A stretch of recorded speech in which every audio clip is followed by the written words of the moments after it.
Welcome,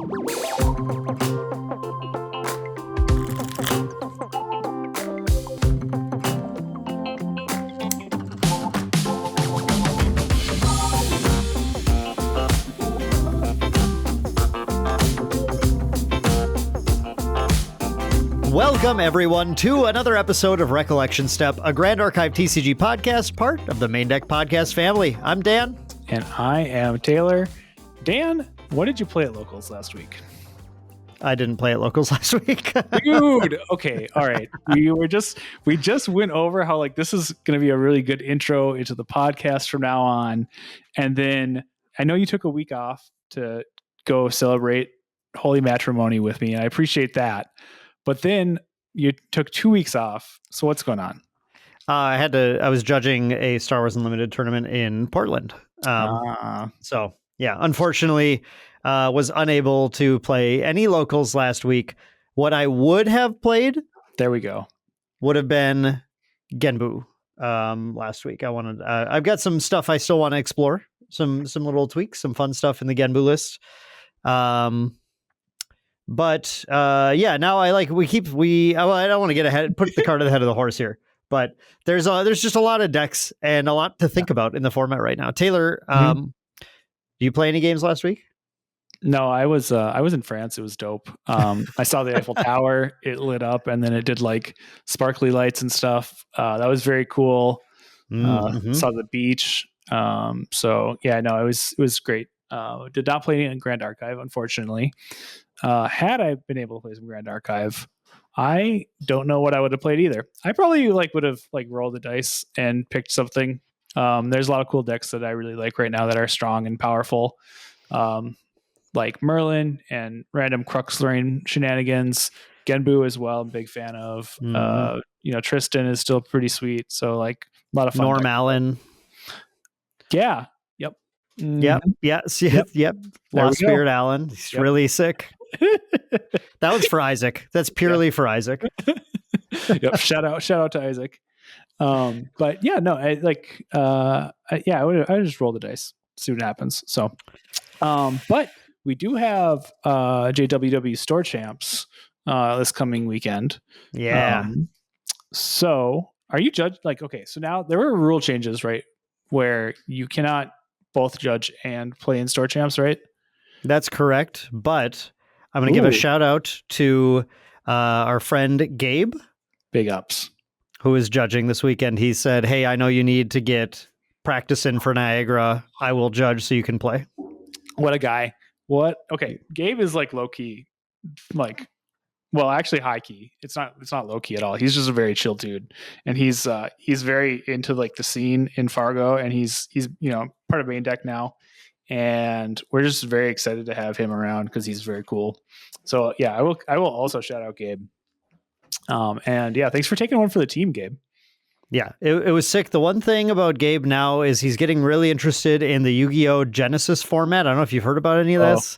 I have not. But yeah, it's this new format that is it's really wild. You get 100 points to spend on cards in your deck, and all the cards are assigned a point value for how strong they are. Mm-hmm. So people are you can run 3 Pot of Greed in your Yu-Gi-Oh! Deck now for Genesis format, but that's your entire point allocation. So then I think the rest of your cards have to be bad or whatever, right? So it's 3 Pot of Greed and 37 Luster Dragon. Yeah, basically that 37 Ojama trio members or whatever. There we go. Yeah. So anyway, the problem is, Taylor, you gotta go give Gabe a little heart to heart here and say buddy, she's just gonna hurt you again. You can't get in this relationship again. Look, Gabe's young though. Sometimes you just have to get your heart broken a couple times, and this is the age to do it too.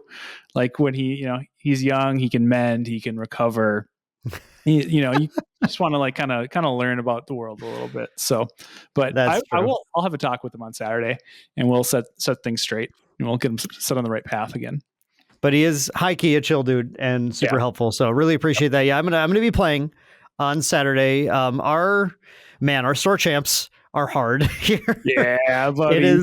it is rough with the number of main deck members who are playing. The world champion is there, Ascent winners every time, a bunch of them. It's like, whew, it's a gauntlet every time to try and get through.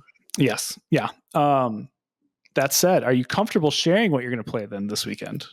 Or do you want to keep it under wraps? How about I don't know yet? So there we go. Okay. That's honest. Like I'm not, I've done this before. Where I've like tried to trick you guys and like say I'm doing something and then I bring like a highly teched Tristan or whatever. Mm-hmm. But this time I legitimately have no idea, and I'm not going to roll the die because you're crazy. But yeah, I'm going to be picking in the tomorrow probably. No, I was in the process of sleeving my deck up actually. So I'm not rolling a die. I picked something somehow. Actually not somehow. I don't know if this is going to be up in time for everybody in Fargo to listen to before the Store Champs. There's like a 50% chance it is, but I think it will. Yeah, which is fine. And if they want to listen to it, that they can get some inside info. I'm going to play a little Wind Crux though. And nice. And, show these off a little bit. Yeah. Because it's been a while. So the reasoning here is everybody in Fargo likes to play Seiryu right now. They do. And I really don't care to lose to Seiryu. And Crux is good against Seiryu, and Wind is good against Seiryu. So let's just play both of them and see what happens. Yeah, just have a 0% shot of losing to Alex, who's been on a tear, actually. Exactly. Main deck Alex has been topping regionals left and right. What a champ. I know. So previously, I would have said that Corbin was the best player on the team to not have a day 2 at an Ascent. Mm-hmm. And Alex is a top contender now that Corbin got his day 2 in Boston for that. Yeah. Position. So, and Alex started playing the game this year, right? It was this year? It was this year. Yeah. He's pretty fresh, and he has like really quickly gotten a really strong game sense. Like, I think for people out there, for the Grand Archive players who are involved in any sorts of weird, like sports betting style stuff with the next Worlds, I think Main Deck Alex going into the national season is going to be one of those like cheap bets with a really sick payout. But I think you'll be pretty happy to have picked him. I think he's got pretty good odds of placing well. DraftKings, where's our sponsorship? This episode's sponsored by DraftKings. No, but I completely agree. He's very good. But series just become very popular. I'm like, I don't need to lose that. So yeah. I think we were talking before the episode started, and I am really looking at, I said Genbu last week. I would have played that last week. I'm really starting to get terrified of the amount of Crux being played. And so I'm like, I'm not sure I want to put any more time in a Genbu right now, just because I don't like that matchup very much. And I'm really just looking at, we were talking about this, like Fire Crux feels really, obviously really good right now. And there's both Merlin and Lorraine. There's some good variants. And, we're looking at Niagara, and I'm thinking the last time I was trying to play for an Ithne Spirit of Fire at Houston, I ended up in 9th because True Champion Isaac screwed me over, betrayed me, which we all know is the canon now, which is wild. But if he didn't take that draw, I think I made it in. But still, despite that, I think we need to put the right energy in the universe. And maybe I need to go back to maybe we just do hybrid Merlin Lorraine again. Yep. Speaking of today's episode, I think today we're gonna dive into a little bit of like just kind of like how to handle a lot of these open metas, because we've been talking about that throughout the opening here, right? That there's like everything is so good, and you can play a bunch of different decks and be fine.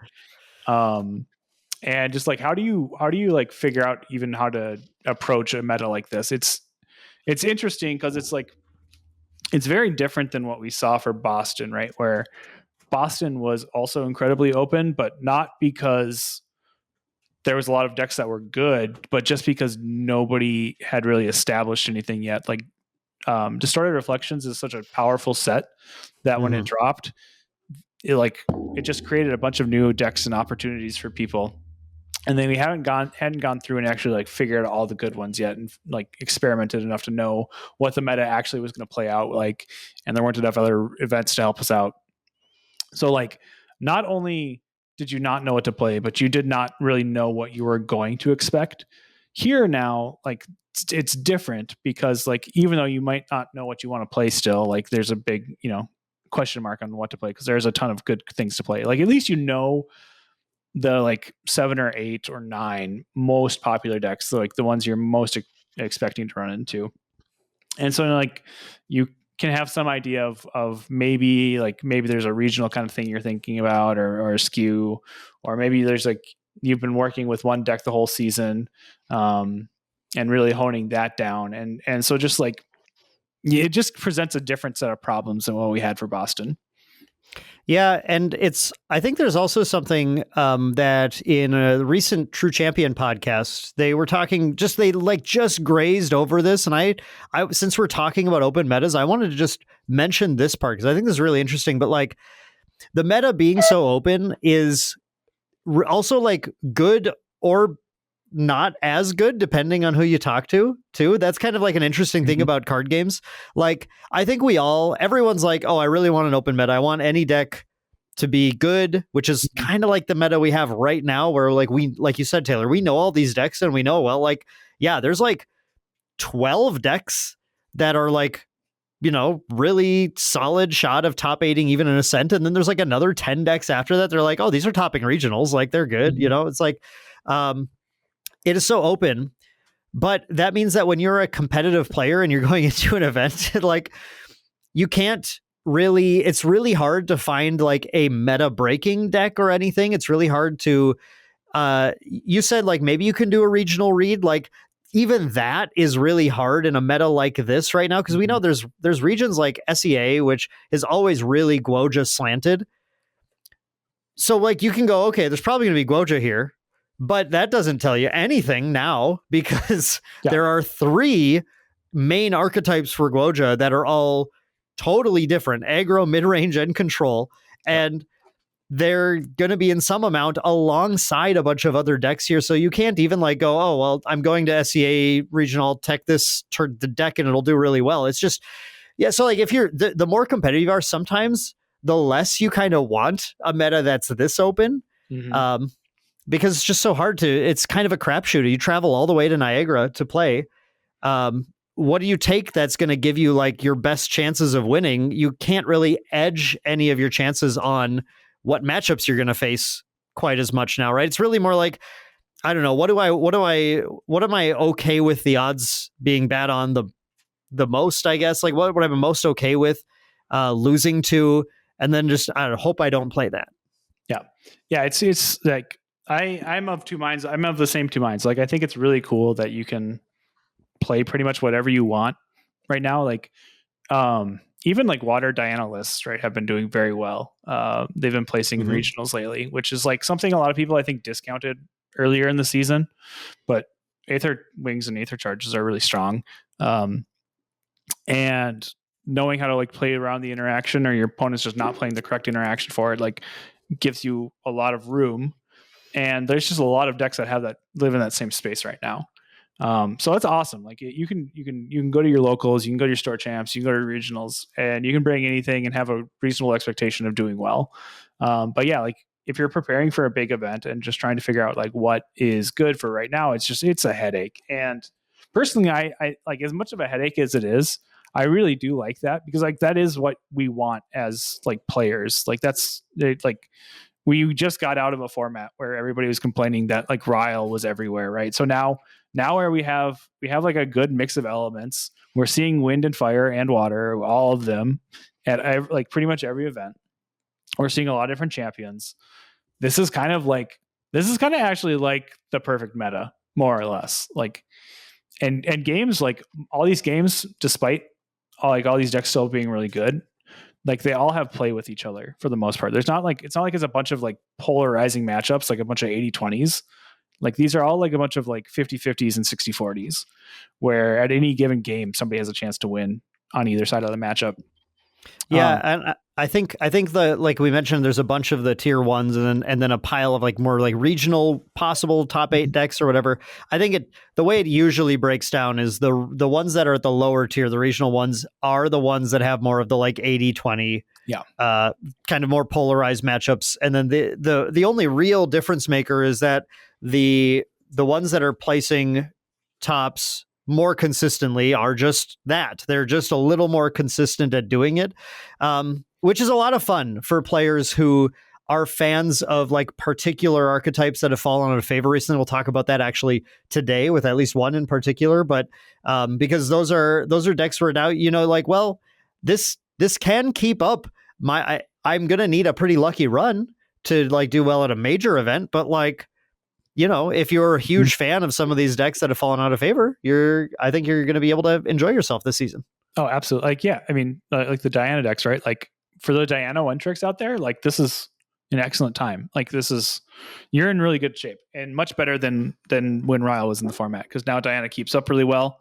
She plays really well, and she can deal a lot of damage when she needs to. So like, yeah, even if you are a big fan of like one of these kind of, not like tier 2 decks, for lack of a better term, you have a reasonable shot of success at any given event. It's just, so despite this being like really making events really difficult to prepare for, this is kind of ideal as far as I'm concerned. Like, this might be the best meta we've had in the games since release ever, right? Yeah, I think that might, I mean, it still feels like early, like we need more ascent data, but like that might be true. Yeah. Well, I'm like, just like if we go back to kind of like some of the previous metas, right? Like, so we just got out of Ryle meta, which I liked, but it was, I don't think you could there's not a strong argument for that being like the best meta of the game. I'm pretty sure, right? Definitely not. Yeah. Before that was Genbu Fractal meta. Before that was Water meta, and not just Water meta, but Icebound Slam meta. Mm-hmm. So like those were kind of like, they were fine. Before that was Slimes meta. The best meta. No. I also disagree with myself. That was a sneaky one though, because like it took a while for people to hop on like Slimes being the de facto best deck. Mm-hmm. But it definitely was. So like that was it was not bad at the beginning, but it's like once people wised up, and I think a lot of that has to do with kind of too, like the game was still, I mean, the game is still very new, but the game was even newer back then, right? So like you just had pretty much everybody at the spot of like not really understanding how Slimes was going to just take the game over completely, and like you had a lot of players who were not playing like the early game correctly, that when you play that correctly, it really just sets up inevitability. But once people learned that, then Slimes just like locked everything down. So that can I say something controversial about that meta too? Yes. People had to catch up to Kevin is like the truth, I think, in my opinion, of what was happening there, which is that like Kevin was so consistent on Slimes. That was during his like 80% win rate at a sense, era. And players, Slimes was such a tricky deck because it could make up for shortcomings in players at the low tier. Oh yeah. But at the high tier, it didn't do that as consistently. So for Slimes, it took people just a little while to figure out what I think Kevin due to talent, due to raw like reps on decks that Kevin had, especially during that time. Kevin like had all those lines you're talking about figured out, and so he just executed super consistently. And as people started to get reps that start to approach what True Champion Gaming was doing at the time, then we started to see the share increase. People go, oh wait, no, like this actually is going to be, we can actually do really well with this. So I mean, it was one of those cases where like it was definitely good from the start, but it took people a little bit of time to get to the same level. Well, that was a deck where like I had no problem beating Slimes players locally, like except for Mitch, and Mitch had it down. Like he had that deck down even before like Kevin had switched off of Tristan to Slimes. Yeah. And so like that's like once I realized that's what was happening, like Chicago is really I think where everybody realized it, myself included, right? Yep. Like, oh yeah, we just need to play the deck correctly, and then it's how do you lose? Yeah, so I don't think that's too controversial of a statement really to say. So, but yeah, Slime Tune Up, bleh, probably worst meta. Before that, then it was like Luxem meta, where they had Luxem. That meta I think was like had some more stages of development to go through, and it took a few stages of development for Luxem to be seen as like one of the best decks too. So like I think that actually was a pretty sweet meta between ALC and MRC release. Yep. Like there was a lot of like just format volatility and movement, but it wasn't like so volatile that like things you couldn't figure anything out. So I think that was actually a pretty decent meta. That was a good meta because especially like if you go back to NA Nationals, we had Erupting and Luxem that were on different sides, sort of on their of the coin. Is for like Erupting was the kind of the counter to Luxem, but then the Luxem decks were bringing in counter to Erupting to try and hold it down. And then in the middle, we had all the other decks. So we had a good variety of top 8 that Nationals with Water Allies decks that were like really having a good time. The wind mid range that TCG brought, that was really good that weekend too. So like, yeah, that meta was, I think that was a pretty solid meta. That was really interesting. That was the one Jimmy Lee top 8'd that Nats, right? With Tony Domains combo deck. Yeah. That was awesome. And then before that, we had just DOA and FTC. And I think those are like set 1 and 2 metas. And they had all the benefits and all the like downsides of set 1 and 2 metas that you usually see in card games. I wouldn't say they were like super bad or super good or anything. I think they were very good for like what was available. But I'm also a little biased. So yeah, I don't know. That was Merlin largely, and then Lorraine and Ally decks and Rye decks. Yep. And those were like, that was the meta. It was, yeah, like you said, it was what we had at the time. Definitely expanded with ALC and became actually, I think, a really good meta for a while. But yeah, I mean, okay, interesting little. We didn't plan to do a history of metagames, but I think ultimately, to your point, Taylor. I want to see an ascent. I just want to see how the ascent level plays out. But I think this has the makings of the best state the meta has been in the game's history. Yeah, 100. Like early on, but yeah, this is very promising, and it's a lot of fun right now, right? Like went to a Star Champs a few weeks ago in Minneapolis, and it was great. Like everybody was on a different deck pretty much, and it was so much fun. So very excited to see where this one goes. But back to kind of like tournament prep here. So you're getting ready for Niagara. You're trying to figure out what to play. You're trying to figure out what to expect.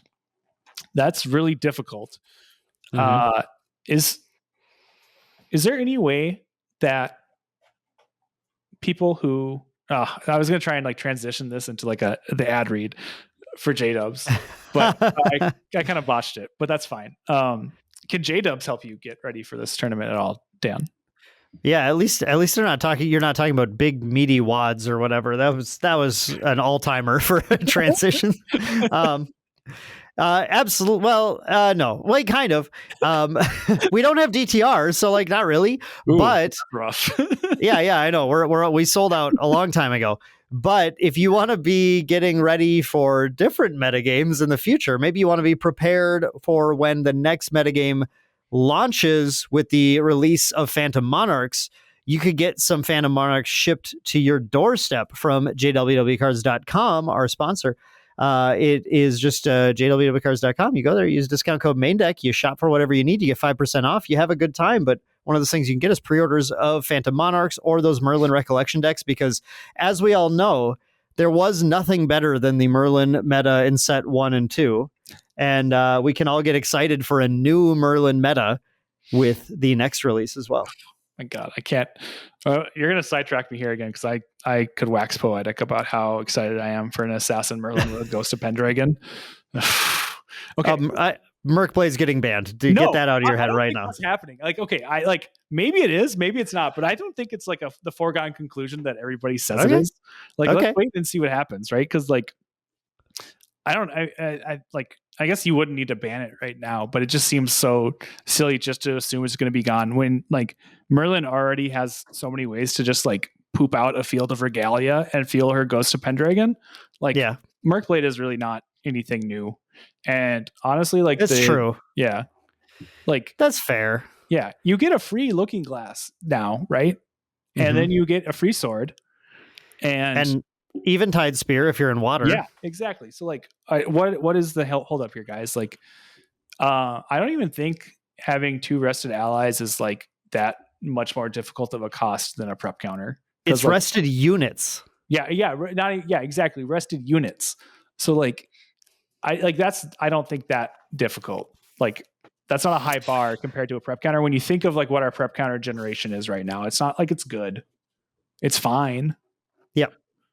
And we don't know fully what like Merlin's prep counter generation is going to be like, right? I mean, we know some things like Sadie's going to be available, obviously, and you know, but I mean, I guess like, yeah, sure, you can play all the assassin stuff. So you can play Surveil the Winds, you can play Black Markets, whatever. But does she even care about prep counters? Like or are you going to be throwing a bunch of unnecessary things in your deck just to get a Mercblade out with, which, like you said, Taylor, we already have ways to do that in regular Merlin that like, I mean, I think you've argued me like, it's not, who knows? You could already chain 3 ghosts in one turn, the turn you get to Merlin 3 now, currently. Like that's not an issue. Like, so is Mercblade really going to be that good? I don't know. We'll see. But I think everybody's like just saying it's going to be insta-banned is just like, let's slow our roll a little bit here, you know? Taylor just hasn't bought a foil Mercblade yet. And he wants to be able to use it once he buys it. Well, I mean, I will wait to see if it gets banned or not. Okay. So like, that's fair. Not an issue. That's not an issue. So anyway, thanks for indulging in that tangent, everyone. But as we're getting ready for Niagara, and by we I mean Dan, because I'm not going. But Dan, what are you thinking about here? So we've got this big wide open meta, right? Like what are you kind of taking into consideration as you're trying to figure out what to play? Yeah, it's pretty tough to approach this with any, like we said earlier, like with any solid view of like, well, this, these are our usual thing we like to do is what are the 3 decks that you need to beat in a metagame? And the problem is that number is insufficient now. That was really sufficient for like Santa Clara and other ones where we did pretty well, but it's just completely insufficient for this. But I think to me, the biggest thing I'm feeling looking through results of tournaments is prevalence of Crux. Like I mentioned, I think I mentioned that earlier. I think we were live when I mentioned that. It's the prevalence of Crux decks in the format right now, Lorraine and Merlin decks. And I like my number one thing I think I'm going to take into my deck I'm bringing is I want a deck that at least has a 50-50 against Crux. And we used to go like, you have to have it like over 50% against those 3 decks. You have to have like 60-70% against those top 3 decks. But I don't think, like I said, I don't think you'll find a deck that has over 70 against 3 decks and the other 6 decks are bad. So, as long as I am not getting bodied by Crux, then that, narrows down my list to whatever doesn't get bodied by Crux, which is why I don't think I'm taking Genbu at this point. I think Guoja in general is probably off the table. I don't think, even though I have the nice lineage in CSRs, for this particular meta, I don't think I'm going to take her. But beyond that, I don't know, man. Yeah. Like that's the only real stipulation I have right now. I could probably take anything past that. Yep. I mean, that's the thing, right? Like the Crux is so powerful in this meta right now too, just because like it has a really strong linear game plan. It does what it wants to do and it does it well. And then it also like has the room to play some really good defensive tools. Since you're going to level 3, you're going to Crux, you get to play things like Blanche really easily. You get to play Resolute Stand really easily. And then you still get to play like any other defensive tools you think you might need, like Crystallized Destiny has become really powerful, especially in a format with like Genbus and Seiryu where you're going to get hit with a really large attack. Crystallized Destiny is pretty sweet. And then, of course, again, back to level 3, like Regal Inquisition still.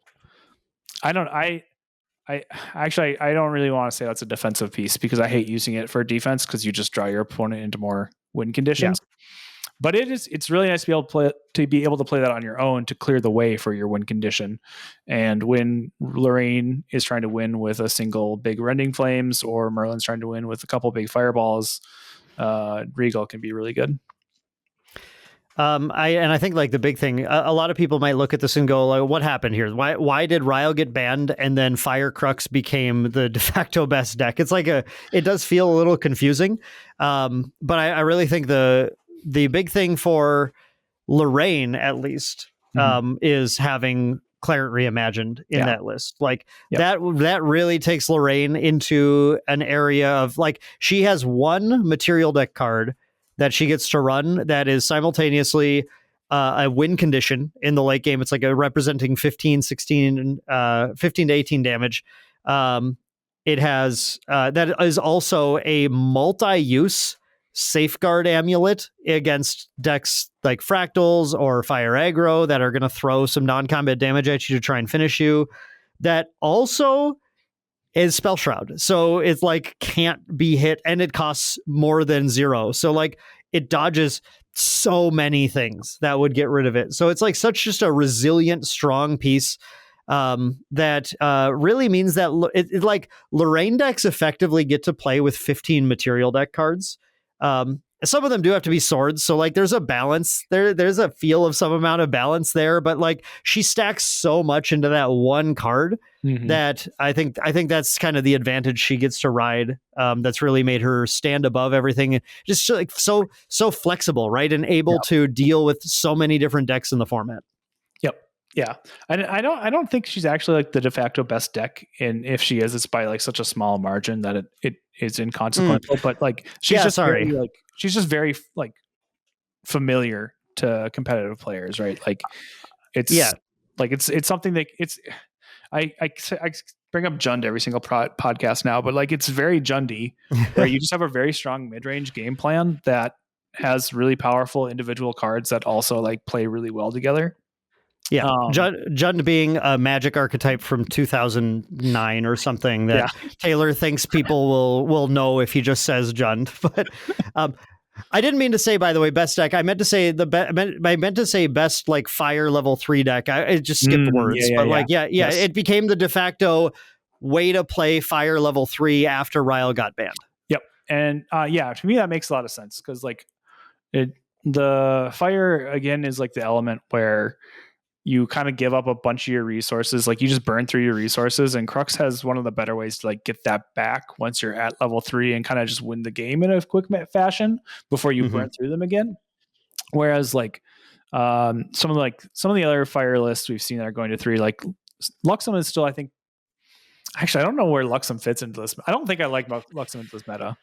It's fallen off a lot into the meta. Because I think it kind of preyed on some of the other like Fire level 3 decks, and now that they're gone, it is just less good. But that's another one where like again, it doesn't have like the defensive tools to do what it wants, and also accumulate the cards it needs to like win once it's at level 3. So that one's fallen off. Jin obviously is just like really needed the card advantage from Ryle to play well, so that's gone. It's been nice to see the Jin believers, though. Like, Jin's still popping up in lists, like, not far from the top. Jin is still, like, a deck that, like, in certain matches, like you're talking about, these 80-20 matches, there are a bunch of decks in the format that are like, oh, God, if they play Jin, I don't know. It's really going to be hard to get through that. But Water's back is like honestly the Ryle hurts, but Water being back is like the bigger issue for Jin. That like Jin can't just go, I faced a Water round 1, whatever, I'm just gonna submarine and win because I'm done playing against them now, because there were literally 3 in the room.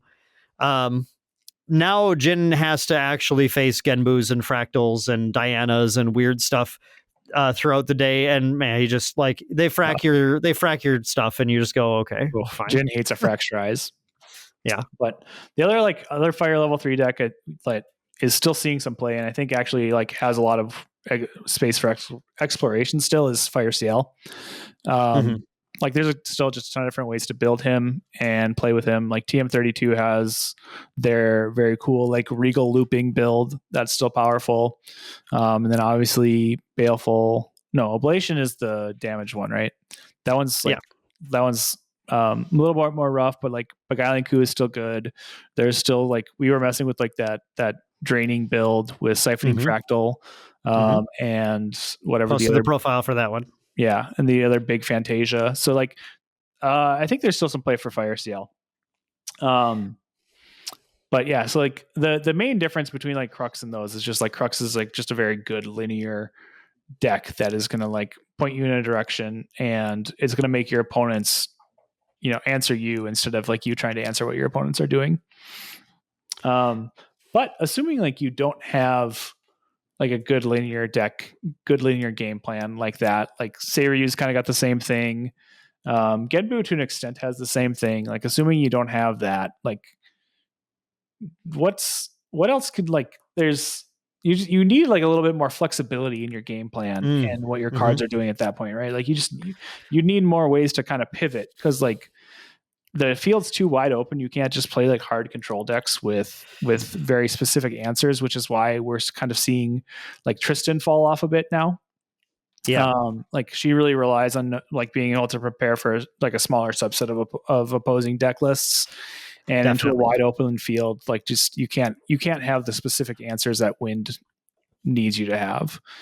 Yeah, because we talked about this in our elemental elementaries episode. I believe we're talking about how Wind is not ready to just hard answer everything. That's not Wind's thing. Wind is playing on time and time alone, and there's just no way to predict which elements of Wind's tempo generation are going to work. And Tristan has like a handful of spaces in the deck to even put those in, because so much of the deck is the engine and the win con and everything.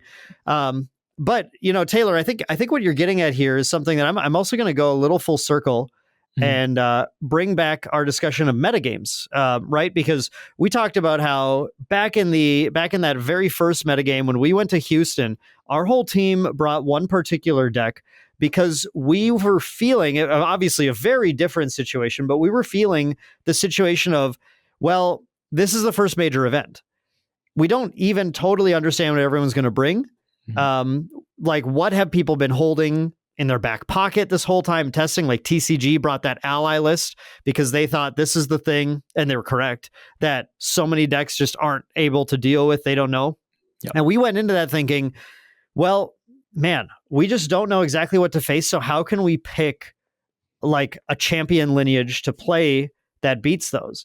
And we made what at the time was a fairly, new and kind of novel decision to bring super hybridized lineage in our material deck. We also talked about how Lorraine is kind of the queen of the material deck slots because she gets to play Clarent, which is like, 3 things in one.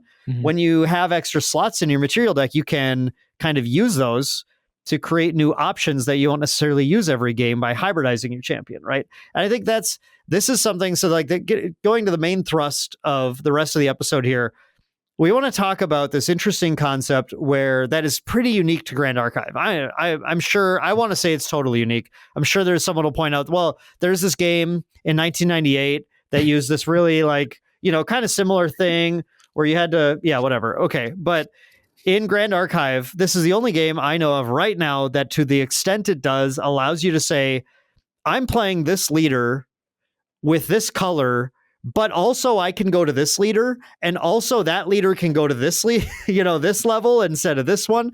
Our ability to, if you want to, completely fill your material deck with champion levels, which I'm so close to breaking Lorraine Ascendant Wings. If I had one more slot in my material deck, because currently I have 12 champion levels in it, and I just need one more.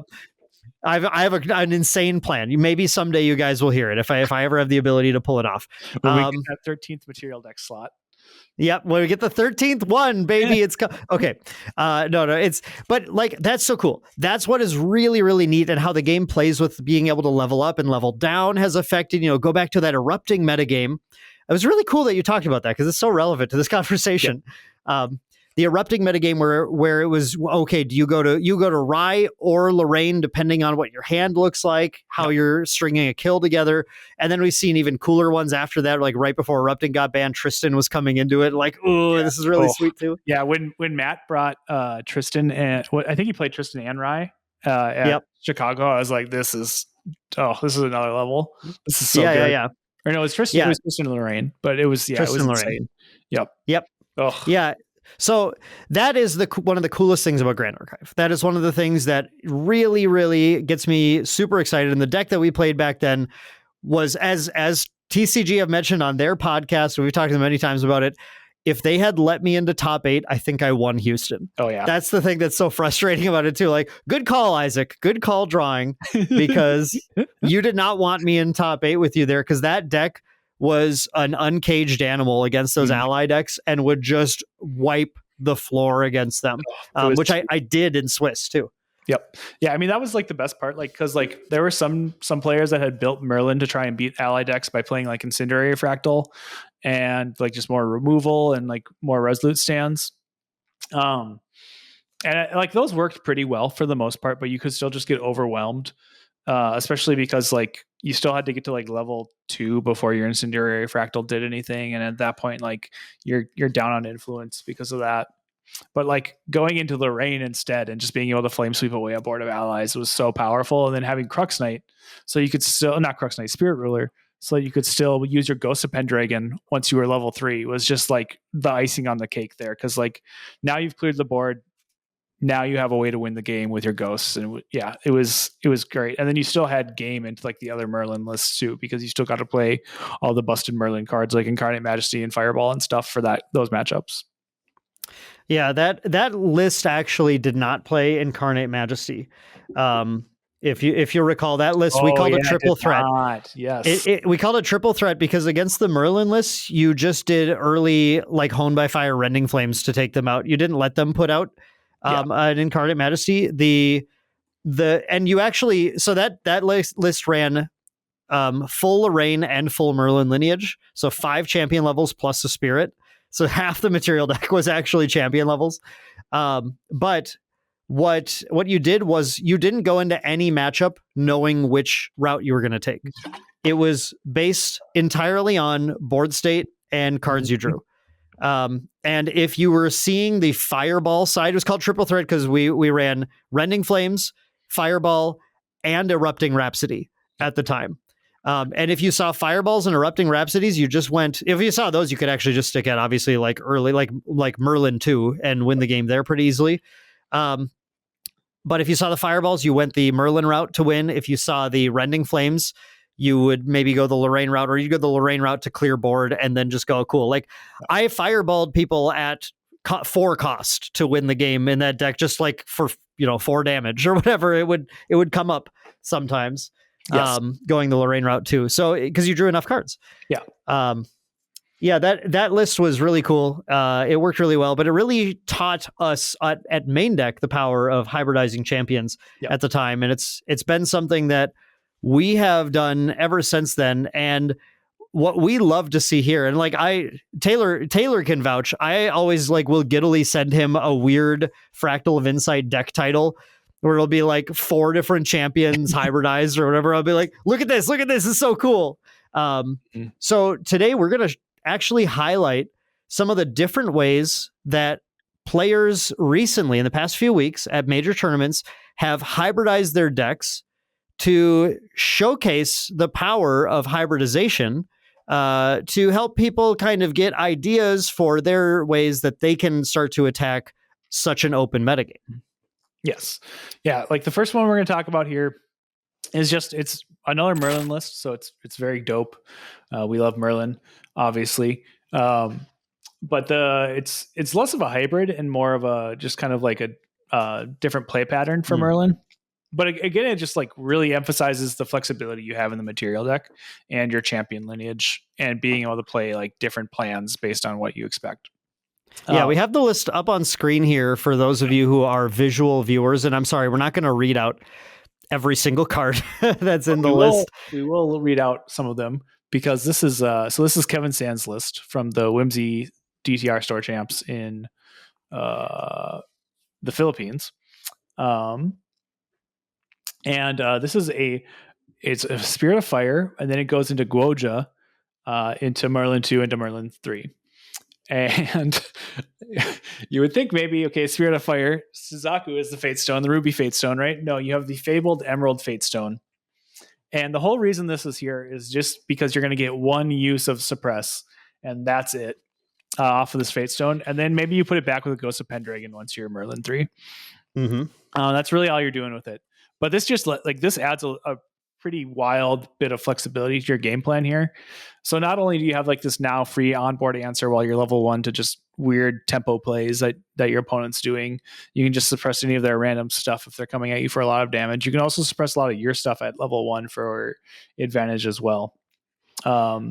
Namely like Liminal Guide and Dungeon Guide, basically just suppressing your guides. It's also playing 3 of Hearts. So if you play early 3 of Hearts and you activate it, you can suppress it, get it back, and now it's counted as a new object, so it can use its cardistry again because it's different object, so it doesn't see that the cardistry was used from the previous iteration. But anyway, the neat thing here is like the guides really are what like kind of drives a lot of the power from this. Where at level 1 you can play a Dungeon Guide, and with enough influence, with the Dungeon Guide trigger on the stack, you can suppress Dungeon Guide with Byaku. That'll be suppressed. Your original Dungeon Guide trigger is going to resolve. You go to Merlin 2.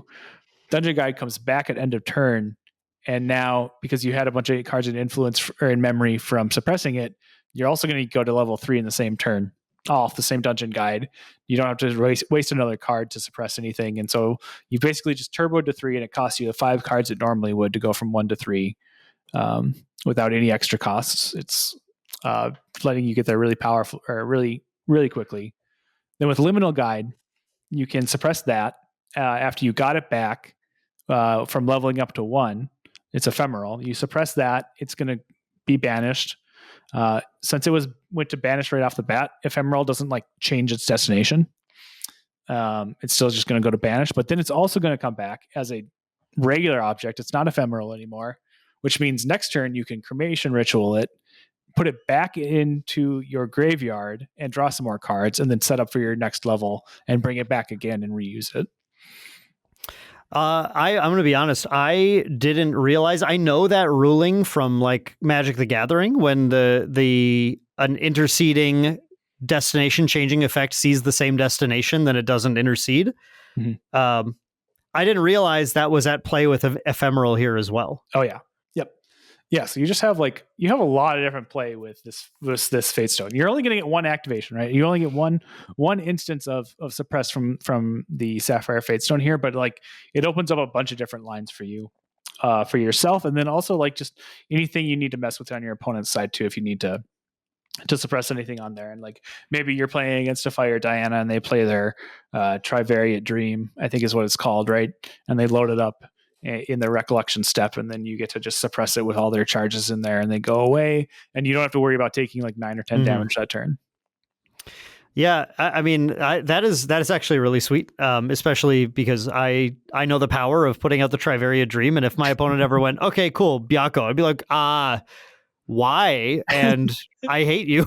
But yeah, that turbo Dungeon Guideline is super strong. And like you said, Taylor, this isn't a hybrid in the sense that there are ever 2 different champions of the same level. But I think this shows something really interesting from these lineage break champions, that, you know, we love to see mixing it up. Taylor, back at Toronto, you were running Kongming into Merlin as a way of like you're hybridizing what your deck is capable of doing by putting in different cards that kind of go with this different level 1 champion into a lineage break champion like Merlin. And I think that's just really fun and a cool thing to like show that there's still exploration that we can do with these lineage break. Well, with Merlin, the other ones aren't super good. You could potentially do some stuff with Tristan and get to Tristan level 3, because like that's another really strong like champion that's got a good strong game plan, right? Mm-hmm. You don't get to like recoup everything with a Ghost of Pendragon right off the bat like you do with Merlin, but getting shadows out is really powerful, and if you go into Shadow Reaver as well, you get a little bit of extra cards off of that. So I think that is actually underexplored, especially in non-win elements, because that's really where you'd want to start looking at that, right?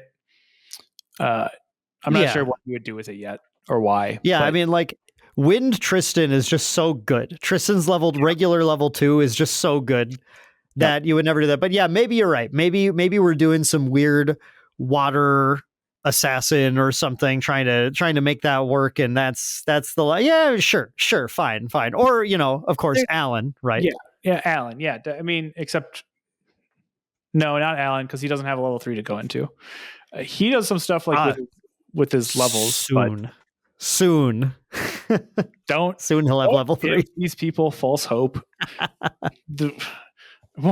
I don't know. Okay, another quick tangent. So like, there's all this cope around like Mordred and Alan getting like, level 3s and stuff, and like, is Mordred going to be Luxem, or is Mordred going to be Neos or whatever? And like, maybe this might be a hot take, but maybe we just need to let those two be what they are, and we'll get some other champions hanging out or whatever. I don't know. We'll see. But there's a lot of slow your roll until we get official confirmation, and then get excited that there's going to be a level 3 Alan running around or something silly like that. Taylor, I want you to be on record saying there won't be, so I can clip it for later, like when set 9 comes out. There will not be a level 3 Alan or a level 3 Mordred in set 9. This is going to be so good. Oh, this is going to be so good. I can't wait. That's for you, Dan. All right. And now on to our new episode of Recollection Step. Throw that in there just so I can clip that in perfectly. Everybody, there's your receipts. But yeah, so anyway, like that's the Sweet Bialco Merlin list. Really just shows off kind of like, again, what you can do in the material deck besides just going your normal 0 to 3 champion lineage and playing the game all like that. Like, there's just so much flexibility, right? On top of that, we've got another way to kind of look at this. So we talked previously about an interrupting list that Matt G played at Chicago and popularized, that went into either Lorraine or Tristan level 1. At US Nats also, we were going into either Lorraine 1 or Rye 1, kind of just depending on what your game state was like, right? This next list has a very similar kind of concept, which is cause a 7/8/6/9s Wind Allies Wakeup list, which has both Lorraine level 1 and Nico level 1 in it. And they played this at the Reaper Game Store. I think this is in Texas. Oh no, this was the regionals, not the Store Champs. Yeah, the regionals. Anyway, so this is like kind of not your run of the mill Wind Allies Wakeup list, but it's pretty good. It's very, it's running the Ranger Strides. It's running some Distant Enablers. It's running Cheshire Cats and Looking Glass to get the big ranged 8 damage swing, and then wake up and swing again with a distant ranged 8 ally. But it's running both Lorraine and Nico, and it's kind of cool because this enables you to run Mad Hatter in your main deck, which is a 3-cost 1/3 unique ally Ranger Human. Its norm has range 3. And then on enter, you can banish a card at random from your material deck if you do materialize a Ranger Regalia card from your material deck. Ranger Strides is a Ranger Regalia card, and this lets you get it turn early without having to take a materialized step, or just the turn you're going to try and go for your combo. All that good stuff. A lot of times you're going to want to play this like at level 0 at Spirit, and if you blow up if you accidentally banish your Lorraine, you don't have a level 1 anymore, which means you're going to be down 5 health for the rest of the game. It also means that your warrior class bonuses are not going to do much. Like, your rallied advance doesn't do anything anymore. and your second wind is less effective. But running the Nico on top of that, in this case, you could run. There's not really a reason to run Nico specifically. I think you could run Tony or like Jin potentially, but you just really want that extra, level 1 warrior guardian, right? Well, yeah. So I want to step in because we've seen a lot of these Wind Wakeup lists performing at different events, and it's actually a list that Taylor, you and I have. I don't even think we barely touched talking about this on the podcast or on our more recent meta discussion or whatever. I got to the end of that and was like, oh shit, I gotta clip that out. Oh damn.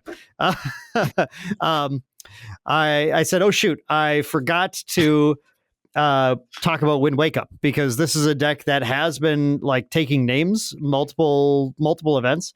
We've seen a lot of these lists hybridizing in different ways. I pointed out to you at one point, I think there was one that had 4 level 1 champions in it, which is, I don't remember which ones again, but it was Lorraine, Tristan, Tony, something else. All right. And Mad Hatter has been a staple in all of these because of that ability to go, well, cool. I've got 4 easy dead hits. I don't really care which one gets hit too much. Alternatively, it gives you some different options when you go to level 1 to get different effects off of them. So if you need that extra sword for a +1 that turn, easy Lorraine. If you have a board of allies you're going to want to try and protect for a turn, you would go to Tenoris and Taunt. And all of that made sense. But in this one, we just see a different take where they go to Nico specifically for the sideboard Snow White, Weiss Queen. And I think that is a mega cool little okay, fine. If my opponent is going to be playing one of these level 3 decks, I can just slow them down massively. Or if they actually care about attacking, against those Diana decks, you can just rest the Diana for a turn. But in particular, it's not just a turn in this deck because we're running Purse and we have ways to distant enable her, obviously. So Purse can actually be distant enabled and then suppress the Snow White and have it re-enter again and keep resting the opponent's champion and just lock them down. Yeah, that's really powerful against a lot of these Crux decks that are popping up, right? It's really hard to actually take care of the Snow White because you're only going to get a few chances a turn, especially if you got Purse that's enabled and suppressing it. So yeah, I mean, again, we've got a bunch of different game plans going on with some redundancy, and really just creates a powerful deck that's able to really change its game plan depending on what's across the table from it as the day goes on, right? These are the decks we want to think about playing, and these are the strategies we want to think about trying to incorporate as we get ready for Niagara, just because you can just start coming at decks from completely unexpected angles. Absolutely. And then, so different level 1s, that's great. Different level 1s, 2s, 3s, whatever, all that stuff's really cool. One of the ways people can hybridize their deck that I don't think people necessarily always think of as hybridization, and it's definitely different than the others, but it is running redundant champions of the same level. And that is when you run hybridized spirits. Yep. And I don't mean you run either the fire or the wind spirit. I mean, maybe that's something you could try in a Vanitas deck or something like that. I don't know. But we have a bunch of different spirits of wind, for example, that you can choose between. And we did back in Santa Clara, Taylor, and Mitch actually won with one of our hybridized spirit lists. You would sometimes choose the spirit based on either the matchup or whether you're going first or second when you materialize your spirit for the game. Yeah, exactly. So you have a lot of different options there, obviously. I think I did this in Toronto as well with Merlin for the Fantasia one. Did you? Oh, you had fragmented. Oh, that's right. Yeah, because your title was crazy long. It was regular / fragmented Kongming / Lorraine Merlin. Yeah, it was so sick. Yeah, I mean, you had no material deck slots left, but you had so much flexibility, right? And so a lot of these times you're going to get different options in that deck. I wanted to, and in the Santa Clara deck too. We would play the regular spirit on the play, and we would play. Or no, actually, Santa Clara was different. Anyway, you'd play the regular spirit when you just needed the extra card, And you'd play the Fragmented Spirit when you needed the selection, and you like the extra card wasn't really going to do anything for you, right? In the same way, we're highlighting here 404 basics, Fortuitous and regular Wind Arcane Rye from the Modern Tabletop Regionals in Virginia. There were Virginia Regionals that happened. They're playing both Fortuitous and regular Spirit of Wind, and this is great. So turn 1 on the play, you can choose to play Fortuitous. You're going to put a bunch of cards into your memory. You're going to glimpse 7, draw 7, so you're not down a card actually at all, which is great. And then level 2 or turn 2, you're set up to go to level 1 because you've got a bunch of cards in memory and you got to see a bunch of stuff, and you're good to go. You're off to the races. If you're on the draw, you get to just play your regular normal Spirit of Wind and decide to react to whatever your opponent did on turn 1, or just be ready to react to whatever they're going to do on turn 2. Still not down any other cards or anything like that. So like you just actually have like the ability to either have just a ton of selection or the ability to respond to what your opponent's doing depending on what's going on. And even in like, I can see in matchups where your opponent's going to like level 3 against like a Luxem deck, or against maybe even some of these Crux decks, where you're not too worried about early aggression. Maybe you still just play Fortuitous, right? Like once you know what the matchup is, maybe you're on the draw regardless. You play Fortuitous and just get the extra selection and don't worry about it, right? So like it just like lets you kind of get your first couple of turns set up really well, and gives you a lot of flexibility there.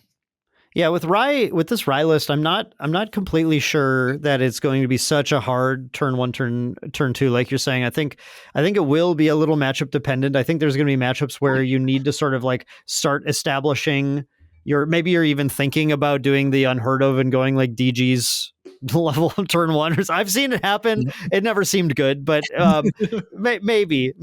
But yeah, I think the other thing that's interesting, I wanted to show this list off in particular because we obviously, we could have shown hybrid Spirit decks that we personally knew a little better from the past, as we talked about. But I also want to point out just like that this open metagame that we are looking at right now has caused Rye decks to perform again.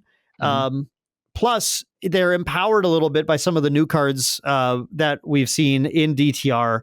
And we have some really fun stuff here. I don't know if people caught it yet, if you're looking at the screen, but there's a Fabled Azurite Fatestone in here as well, which is neat. Like, the plan is not, by the way, to banish 10 and put this into play once you're level 3, right? The plan is Fluffy Shopkeep. And Fluffy Shopkeep is in here specifically because it draws a card, replaces itself, and it banishes 2 cards from material deck. So they're playing all of the Arcane Regalia with the ability to banish any 2 of them, usually going to be Fatestone, and then I would assume Prism is maybe the most common one to take second, because by banishing those 2, you reduce the cost of not Arcane Blast, because that's only efficiency, but Arcane Elemental, which is the wind specialty in the Wind Rye decks, where you get to then use the Elemental along with things like Disorienting Winds to just continue to return it to hand or whatever, so that you can keep attacking with it over and over again once it becomes free to play from its own pseudo efficiency thing, the banish cards. So that's kind of the trick that this Arcane deck is playing. That's really fun to see. But I want to point out too, just for like general hybridization, just because the other list, you pointed out Mad Hatter in that list and how, well, we have multiple champions, so we have ones we can hit and then it doesn't matter. In a similar way, Fluffy Shopkeep is a card that actually has some really nice options when you choose to use part of your material deck for hybridization. I think we talked about it back at Houston. We were like, man, can we really give up these slots for all these champion levels? And then you guys would like play the deck and be like, no, it's really good. Like it's really sweet to be able to go into a full champion lineage. But imagine if we had Fluffy Shopkeep then too. So we were like, oh, cool. We're going Lorraine this game. Fluffy Shopkeep, banish Merlin 2 and 3. Before, these days we want to banish swords for Clarent, but it still is giving you some really, really neat options. That you can use your material deck for more than just, I'm going to play these 12 cards every game. to think about how can I improve my matchups in certain ways, and then how can I still find ways to use those slots like Fluffy Shopkeeper, Mad Hatter, to be able to get advantage. Yeah. I mean, like most of the time we see a lot of lists just play like 2 or 3 Fluffy Shopkeep because they only want to use the effect one time because they don't have enough like cards that are dead in the matchup in their material deck. Like theoretically, most of those things you're going to want to play if the game goes long enough. Here, this list is like running 4 of them because, like you said, you can banish both Prism and the Azurite Fatestone on the first one. If you find a second one, you're totally fine banishing the spirit you didn't materialize and then like Storm Tyrant's Eye, right? Yeah. Like that's usually not like sometimes that card is going to be okay, but like, maybe it's not. But that it just makes it a lot easier to hit your elementals for free. Like if you hit a norm card or a win card while leveling up anyway, because this is running a really high amount of arcane cards. There's 28 here in the main deck, but you're still going to have like games where you just can't banish perfect arcane cards every single time you level up to Rye. And you're going to have some Norman win cards in your banishment, right? So like that'll get you over the hump of your arcane elemental costing like just 1 to costing 0. So you're totally okay seeing the second Fluffy Shopkeep in this list. It just like really lets you kind of take advantage of those dead cards. Yeah, this is really cool. Like I love seeing this. I know we got Mike locally, who's a huge Rye fan, who I hope he's at least looking at some of these some of the innovations that are happening here. But it's really fun I know there's a bunch of the Rye fans out there. I've seen you guys in the comments multiple times. Always like, man, I hope Rye's playable. I can't wait for Rye to be playable. And this is the most playable Rye has been since Worlds last year, I think. And yeah, I'm like, that's sweet. I'm here for it. And I think this hybridization is a really cool innovation, along with the Fluffy Shopkeep tech. And it's just great to see. But yeah, I mean, like those are some examples, right, of different ways that you can approach hybridizing your material deck to approach the game from a not just the usual angle, not the same way of always thinking about what do I need to pack as far as regalia to win? Like what if I did a different champion, and what would my deck look like if I did that in some of my matchups? I love to see it. Yep. Yeah. Especially for these decks that like the Win Wake Up list where you're only going to level 1 anyway. You really only need like a couple effects. So maybe there's there's some like kind of like really powerful class bonuses that you want to get a hold of.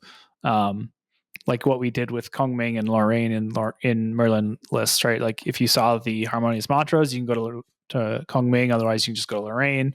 You just feel it out, right? Like there's other really powerful class bonuses. Like if you're playing a Water Allies list, maybe you want to play some like Storm of Thorns or something and get that floating memory. That's maybe not like the best example because you're at like level 1 already by the time you're playing Storm of Thorns in that case. But like there's just like there's cards that have really powerful class bonuses that you would like to play off meta or off class given the opportunity. So be on the lookout for those, because like there's a lot of flexibility to be had where you can develop a huge advantage where if you doesn't really matter which level 1 you're going into, if you just need to go into 1 at some point, you can go into 1 that gives you a bigger advantage based on what you've drawn. Like these are really, really powerful things you could be doing. And sometimes it's even staying in the same class bonus, and as the game continues on, as we go into Phantom Monarchs and beyond, we continue to get new champions of the same class that open up these options. The reason you can choose between you choose to go like the Kong Ming route is because that would, with your Merlin deck, is it would keep you in mage and unlock some of your mage class bonuses like a little bit sooner. Like your creative shock was suddenly doing 2 damage, right? And having different options for those is going to be really cool. Going into the next set, we assume we're going to have another Alice line where maybe now we're going to be thinking about maybe not necessarily a new level 1, but maybe, I guess we just don't know. But we have Alice level 1, who is a cleric who can go alongside Arasana and Daochan, and you might be able to find an interesting line with those. Or of course, the new assassin Merlin. I mean, the hybridization options for new Merlin lines are crazy. They're nuts out there. They're super insane. Like if you're stacking up mages and assassins, like who knows what's happening, right? Like you have lots of options and opportunities there. Especially because like the current level 2 Merlin is pretty evergreen for the most part. Like it just gets level counters. It doesn't really care about being a mage. So like there's lots of options and lots of opportunity for experimentation. So yeah, as we kind of wrap up here, just continue to like iterate that like the game is like hella underexplored, hella new. Like right there's I think it's kind of lost on players how novel a lot of these mechanics are and how much they actually like influence how games play out. Especially players that are coming from games like Bandai games where you're kind of just locked into a single leader the whole time, or a lot of like Magic the Gathering where you're kind of, you know, you're on a path of really only playing like one card a turn for the first few turns of the game, just because that's or any other game where you have mana, right?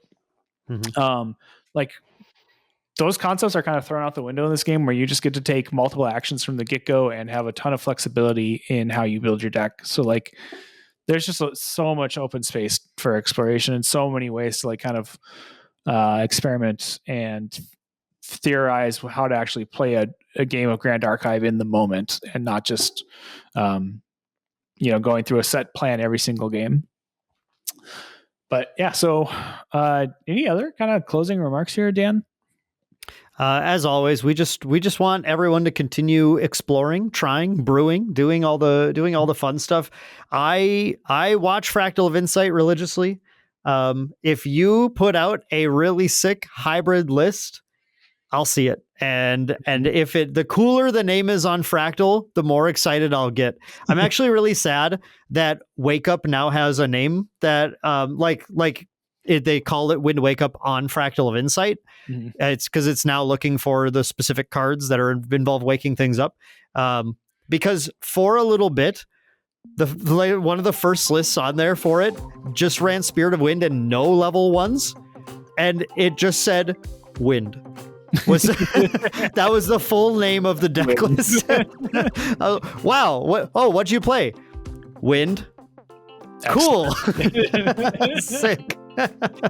Yeah, that was fun. No, I have so much fun with those titles. But yeah, I will be looking. Let me know in the comments down below if you have ever done any crazy hybridization for your champions, anything fun that you've tried. Maybe we didn't talk much about it, but maybe you tried leveling down and going to different champions like the old erupting strats would do. Maybe you have, I don't know, maybe you've done some weird stuff. I want to hear, or at least let me know what you are excited to experiment with when we get Phantom Monarchs with some new assassins and clerics. There's a lot of exciting stuff to enjoy in this game, and just continue finding more things that pump me up. Absolutely. Also, before we wrap up, quick shout out to our friends at the Banish Zone. If Dan gets us out in time, so like probably Friday, right? As of recording on Wednesday, there are 4 tickets left for their regional on Saturday, October 11th. And if you're interested in the area, try and pick one of those 4 tickets up. And if they're sold out by then, sorry. Yeah. But maybe stop on by anyway, because there'll be a ton of Grand Archive players there, and it's going to be a good time. So yeah, go check it out. I didn't include the shout out in the graphic in this one because, like you said, there was a 50% chance that it came out on when it was supposed to. And I just didn't. And plus, with this small amount of tickets, I was like, I don't know if it's worth like including a full shout out, but absolutely, we love our friends of the Banish Zone. And if you are hearing this in time, get over there. Maybe someone won't show up and you can get in. Yep. Also, if you're not hearing this in time, then congratulations to the winner, Maindeck Logan. And Maindeck Logan, nice regional winner. Very excited about that. So yeah, we love to see it. Logan earning his way to that jersey. Great job, Logan. All right, but yeah, that's been the recollection stuff for us this week. I'm not sure yet what we'll talk about next time. Should be like the week before Niagara, so hopefully we'll be kind of finishing up a mad dash and getting Dan ready for this tournament and getting ready to win his own Athene and really earn his spot in the pantheon of Grand Archive greats. But we'll see what happens there. So until then, thank you all for listening, and we'll catch you in the next one. Bye, everyone.